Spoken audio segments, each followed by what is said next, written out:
Ũũ nĩguo gũkũhanaga matũũra-inĩ ngũrani, aciari magĩteng'era mahinda-inĩ ma mũico matuka-inĩ kũgũrĩra ciana ciao mabuku ũndũ ũmwe na uniformu, o rĩrĩ thukuru ĩkũhingũragwo ũmũthĩ.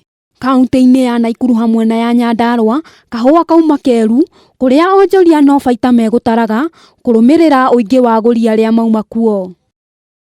Ona kũhana ũguo, gĩcanjama gĩtinaga kwĩyumĩria thukuru-inĩ wa Goodrich mwena wa Embakasi kaunti-inĩ ya Nairobi, kũrĩa arutwo macũngĩrĩirio kwaga kũhingũra thukuru kũrũmĩrĩra ndũgamano nene ĩrĩa ĩkoretwo ho ya mũgũnda gatagatĩ ka mwene thukuru ũyũ na mũingĩ wa gĩcigo gĩkĩ. Now that the school has come back to the community, Embakasi South does not have a pure public school.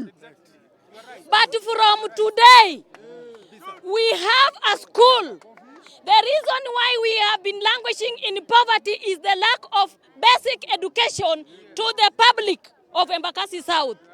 For the first time, we are going to enjoy Article 43B, ile ambayo inasema kila mtoto anafaa kupata ana haki ya kufikia haki ya elimu. Ngucanio ĩno yũkĩte kũrũmĩrĩra cira ũrĩa wĩrĩga kũhandwo igoti-inĩ, mũingĩ ũkĩenda thukuru ũyũ ũtuĩke wa mũingĩ, amu wakĩtwo mũgũnda-inĩ wa mũingĩ.